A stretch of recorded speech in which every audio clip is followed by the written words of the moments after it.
मेरे सारे मसीह भाई बहनों को एक बार फिर से जय मसीह की। परमेश्वर के अनुग्रह दया और कृपा से प्रभु ने हम सबको एक बार फिर से मिलने का मौका दिया, इसके लिए प्रभु का धन्यवाद करेंगे। और आज तारीख है 26/6/2025 और हम शाम का वचन पढ़ेंगे। हम पढ़ेंगे आयूब की पुस्तक में से 5, 6 और 7 अध्याय। मेरे भाई और बहनों, मैं सिर्फ बेसिक बाइबल पढ़ता हूँ और जो बहन भाई मुझे 365 दिन फॉलो करेगा करीब पूरी की पूरी बाइबल कंप्लीट कर लेगा। आइए, पुकार कर देख, क्या कोई है जो तुझे उत्तर देगा, और पवित्रों में से तो किसकी ओर फिरेगा? क्योंकि मूढ़ तो खेद करते करते नष्ट हो जाता है और भोला जलते जलते मर मिटता है। मैंने मूढ़ को जड़ पकड़ते देखा है, परंतु अचानक मैंने उसके वास स्थान को धिक्कारा। उसके बच्चे सुरक्षा से दूर हैं और वे फाटक में पीसे जाते हैं, और कोई नहीं है जो उन्हें छोड़ाए। उसके खेत की उपज भूखे खा लेते हैं, वरन कटीली बाड़ में से भी निकाल लेते हैं, और प्यासा उनके धन के लिए फंदा लगाता है। क्योंकि विपत्ति धूल से उत्पन्न नहीं होती और न कष्ट भूमि से उगता है, परंतु जैसे चिंगारियां ऊपर ही ऊपर को उड़ जाती हैं, वैसे ही मनुष्य कष्ट भोगने के लिए उत्पन्न हुआ है। परंतु मैं तो परमेश्वर की ही को खोजता रहूंगा और अपना मुकदमा परमेश्वर पर छोड़ दूंगा। वह तो ऐसे बड़े काम करता है जिसकी थाह नहीं लगती, और इतने आश्चर्य कर्म करता है जो गिने नहीं जाते। वही पृथ्वी के ऊपर वर्षा करता और खेतों पर जल बरसाता है। इसी रीति वह नम्र लोगों को ऊंचे स्थान पर बिठाता है, और शोक का पहरावा पहने हुए लोग ऊंचे पर पहुंचकर बचते हैं। वह दुष्ट लोगों की कल्पनाएं व्यर्थ कर देता है, और उनके हाथों से कुछ भी बन नहीं पड़ता। वह बुद्धिमानों को उसकी धूर्तता में ही फंसाता है, और कुटिल लोगों की युक्ति दूर की जाती है। उन पर दिन को अंधेरा छा जाता है, और दिन दोपहरी में वे रात के समान टटोलते फिरते हैं। परंतु वह दरिंद्रों को उनके वचन रूपी तलवार से और बलवंतों के हाथ से बचाता है। इसलिए कंगालों को आशा होती है, और कुटिल मनुष्यों का मुंह बंद हो जाता है।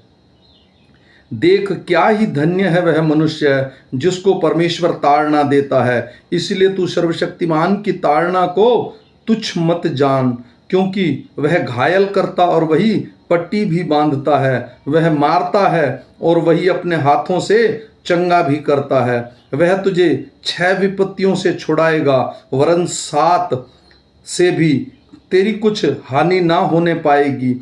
अकाल में वह तुझे मृत्यु से और युद्ध में तलवार की धार से बचा लेगा। तू वचन रूपी कोड़े से बचा रहेगा, और जब विनाश आए तब भी तुझे भय ना होगा। तू विनाश और अकाल के दिनों में हंसमुख रहेगा, और तुझे बनेले जंतुओं से डर ना लगेगा। वरन मैदान के पत्थर भी तुझसे वाचा बांधे रहेंगे, और वन पशु तुझसे मेल रखेंगे। तुझे निश्चय होगा कि तेरा डेरा कुशल से है, और जब तू अपने निवास में देखे तब कोई वस्तु खोई ना होगी। तुझे यह निश्चय होगा कि तेरे बहुत वंश होंगे, और तेरी संतान पृथ्वी की घास के तुल्य बहुत होगी। जैसे पुलियों का ढेर समय पर खलिहान में रखा जाता है, वैसे ही तू पूरी आयु का होकर कब्र को पहुंचेगा। देख, हमने खोज खोज कर ऐसा ही पाया है, इसे तू सुन और अपने लाभ के लिए ध्यान में रख। फिर आयूब ने कहा, भला होता कि मेरा खेद तोला जाता और मेरी सारी विपत्ति तोला में रखी जाती, क्योंकि वह समुद्र के बालू से भी भारी ठहरती। इस कारण मेरी बातें उतावली से हुई हैं, क्योंकि सर्वशक्तिमान के तीर मेरे अंदर चुभे हैं, और उनका विष मेरी आत्मा में बैठ गया है। परमेश्वर की भयंकर बात मेरे विरुद्ध पांति बांधे है। जब बनेले गधे को घास मिलती तब क्या वह रेंकता है, और क्या बैल चारा पाकर डकारता है? जो फीका है वह क्या बिना नमक खाया जाता है? क्या अंडे की सफ़ेदी में भी कुछ स्वाद होता है? जिन वस्तुओं को मैं छूना भी नहीं चाहता वही मेरे लिए घिनौना आहार ठहरी हैं। भला होता कि मुझे मुँह मांगा वर मिलता और जिस बात की मैं आशा करता हूँ वह परमेश्वर मुझे दे देता, कि परमेश्वर प्रसन्न होकर मुझे कुचल डालता और हाथ बढ़ाकर मुझे काट डालता। यह मेरी शांति का कारण होता, वरन भारी पीड़ा में भी इस कारण से उछल पड़ता, क्योंकि मैंने इस पवित्र के वचनों का कभी इनकार नहीं किया। मुझ में बल ही क्या है कि मैं आशा रखूं? मेरा अंत ही क्या होगा? मैं धीरज धरूं? क्या मेरी दृढ़ता पत्थरों की सी है? क्या मेरा शरीर पीतल का है? क्या मैं निराधार नहीं हूँ? क्या काम करने की शक्ति मुझसे दूर नहीं हो गई? जो पड़ोसी पर कृपा नहीं करता वह सर्वशक्तिमान का भय मानना छोड़ देता है। मेरे भाई नाले के समान विश्वासघाती हो गए हैं, वरन उन नालों के समान जिनकी धार सूख जाती है और वे बर्फ के कारण काले हो जाते हैं और उनमें हिम छिपा रहता है। परंतु जब गर्मी होने लगती है तब उनकी धाराएं लोप हो जाती हैं और जब कड़ी धूप पड़ती है तब वे अपनी जगह से उखड़ जाते हैं। वे घूमते घूमते सूख जाती और सुनसान स्थान में बहकर नष्ट हो जाती है।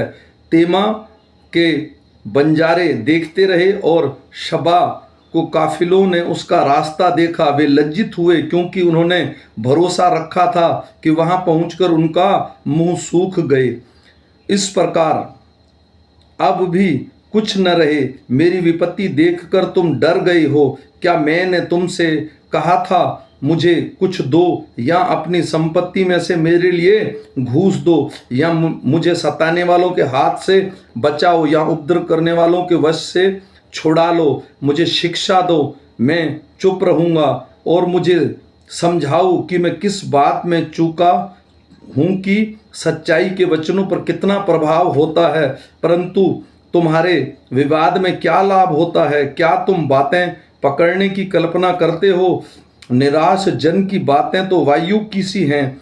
तुम अनाथों पर चिट्ठी डालते और अपने मित्रों को बेचकर लाभ उठाने वाले हो। इसलिए अब कृपा करके मुझे देखो। निश्चय मैं तुम्हारे सामने कदापि झूठ न बोलूँगा, फिर कुछ अन्याय न होने पाए।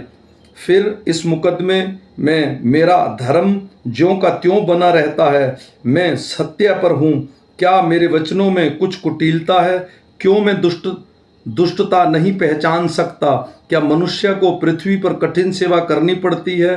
क्या उसके दिन मजदूर कैसे नहीं होते?